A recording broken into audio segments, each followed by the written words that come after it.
Hey guys, welcome to my YouTube channel. Today we're going to talk about acne treatments.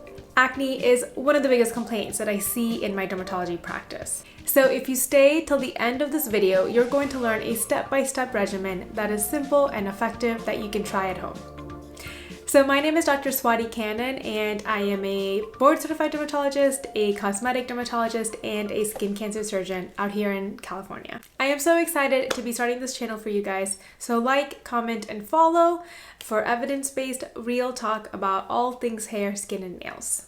There are three main types of acne lesions, and the treatments are based on what kind of acne you have.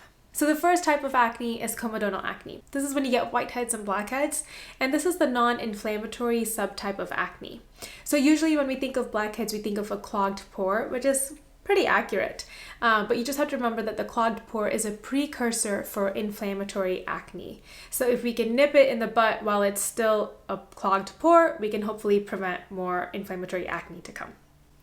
The second subtype is what I just said, inflammatory acne, where we get pus bumps and red bumps on the face, chest, or back. And the third kind is the nodular cystic acne, and this is the most severe form of acne. You get these painful and deep-seated nodules and cysts underneath the skin, and these can be quite tough to treat. Now, you can obviously have just one subtype of acne or a combination of these different subtypes. And so, like I said, the treatment is dependent on what your skin looks like. Women can also get hormonal acne, which is when you get inflammatory bumps or the nodular cysts kind of along the jawline and the chin, and it tends to be worse around your period. When it comes to treating acne, I like a simple regimen that consists of a cleanser, an active ingredient, and a moisturizer. And this is usually in the morning and at nighttime. In the morning, though, I also ask that you use a sunscreen either as part of your moisturizer, but usually if you use it separately, it's better. So let's start with comedonal acne. In the morning, you're going to start with the cleanser, mainly a salicylic acid cleanser. Now, salicylic acid is a beta hydroxy acid that gently kind of unclogs the pores and gets rid of the whiteheads and blackheads. But it can also be pretty harsh on the skin for some people. So if you're just starting out, I recommend that you alternate a salicylic acid cleanser with a gentle cleanser, and you kind of alternate it every other morning until your skin gets used to it. The main brands that I like are the Cerave Renewing Salicylic Acid Cleanser, the Neutrogena one, or even the Paula's Choice kind. And these tend to be a little bit gentler on the skin. But really, you can try any acne cleanser with 2% salicylic acid in it and just see how your skin is.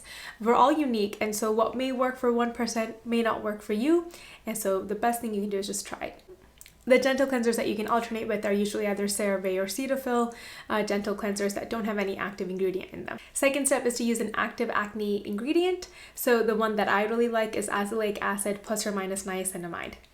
Azelaic acid is such an underrated ingredient. It is such a good ingredient for acne, skin lightening, rosacea, discoloration, and it's very safe to use in pregnancy. So I recommend it for almost all of my patients. The main brands that I like over the counter are the Ordinary brand that contains a 10% azelaic acid, and I really like this formulation because it feels really gentle and just kind of applies really well on the skin. And then there's also the Natrium Azelaic acid 10% with vitamin C and I believe niacinamide. And this one might be a little bit more irritating just because of the addition of vitamin C, but like I said, you can try it and see how you like it. The way you use azelaic acid is just take a pea-sized amount and go dot dot dot and rub it all over. While it is a gentler acid than some of the other acids, if you use too much, you can still irritate your skin. The third step is to add a moisturizer. And I know people think that if you have oily skin that you cannot tolerate a moisturizer, but that's simply not true. Even oily skin can get a disruption of their skin barrier, especially when we're using all these active acne ingredients. And so you definitely want to use a moisturizer twice a day to help with that. In the morning, I usually recommend lightweight ones, and my favorite one of all time is the Neutrogena Hydroboost. I use this, I recommend it to all of my patients. I've never been, sponsored by Neutrogena, but I just love their Hydroboost. It's super gentle, lightweight, and it applies so effortlessly underneath makeup and other creams. I also like the Simple brand, and they have a gel hydrating cream that is much more affordable and works just as well. Elta MD also makes an AM moisturizer that I like, but it tends to be a little bit more on the expensive side. You can also use a moisturizer with sunscreen like the Cerave one, but I usually recommend that you use a moisturizer separately and then a sunscreen on top. And that is the fourth step in the morning, is a nice sunscreen. Now, the other myth is that sunscreen can make acne worse, and that's actually not true because you can get a non-comedogenic sunscreen so it doesn't clog your pores.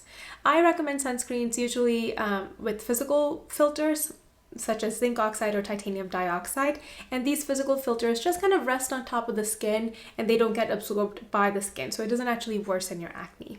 I really like Elta MD. They make a really nice sunscreen for acne-prone skin that contains niacinamide and ceramides, and these two ingredients also help against the inflammatory component of acne, so overall this is the one that I recommend for most patients. It comes in a clear version and a tinted version. If you're going to spend money on any part of your acne regimen, I definitely would invest in a really good sunscreen that you like using.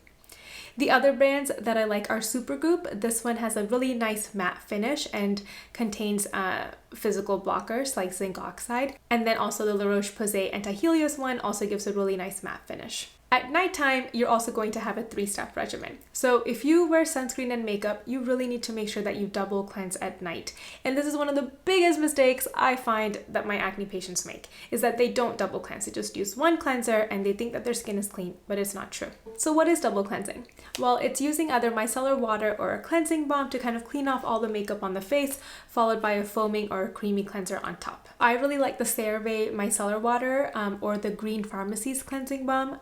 I personally use the cleansing balm. I feel it like works really well, but it can also leave like a little bit of a greasy feel, and so I think oily skin may not like that. And both Cetaphil and Cerave make really great foaming cleansers and creamy cleansers. I personally use the Elta MD brand. They make a foaming cleanser, but it's $28, and I don't actually recommend spending so much money on a cleanser just because it doesn't really stay on the skin. I think I got this at a conference, and so that's why I still use it. The second step to do after you clean is to use a retinoid. Retinoids are like my favorite ingredient in dermatology. They have a lot of research that backs up their efficacy not only for acne, but also for skin lightening, for scarring, for anti-aging, but they can be a little bit harsh on the skin and irritating. So retinoids are a vitamin A based molecule, and what they do is that they increase cell turnover. There's many different kinds of retinoids, and I'll probably have to do a video on this soon because I think the information can get really confusing. The one that I recommend for acne that's over the counter is adapalene. Adapalene used to actually be a prescription based, but now it's over the counter, so it's readily available. There's 2 brands that make adapalene. One of them is a different brand, which we've had for a very long time, and then the other one is made by La Roche-Posay, and they call it not the Effachlor, but Effachlor brand of La Roche-Posay. Since adapalene is one of the gentler versions of retinoids for acne, I usually recommend starting with this one and then increasing strength slowly once you get used to it. The way you apply retinoid is also a pea-sized amount, and you go dot dot dot and kind of rub it all over. One of the biggest mistakes I see with retinoids is that people use too much, the skin gets so irritated, and then they can't continue on with it. And then put a moisturizer on top, which is your last and final step. So in the morning, I do recommend using lightweight moisturizers, but at night, I want a nice thick moisturizer to help combat the dryness that you can get with retinoids or some of the other acne products you're using. And no, moisturizers won't make your skin more oily, and oily skin still needs to be moisturized. I recommend the Cerave Nighttime Renewal Cream. They also have a lotion version of that. I also like the Elta MD PM Cream, and both of these contain ceramides and niacinamide, which again help to repair the skin barrier. While watching this video, somebody's going to be like, hey doc, what about the pore strips that we use? Can we use pore strips? And my answer to this is always maybe. If you want to use a if you want to use a pore strip on your nose, make sure that you don't use a retinoid 1 to 2 days before. Pore strips are actually helpful to not only get rid of the blackheads, but also the tiny little vellus hairs that can be on the nose called trichostasis spinulosa. I definitely don't recommend using those big, pore strip masks that I see on TikTok where people just kind of peel off a layer of the face.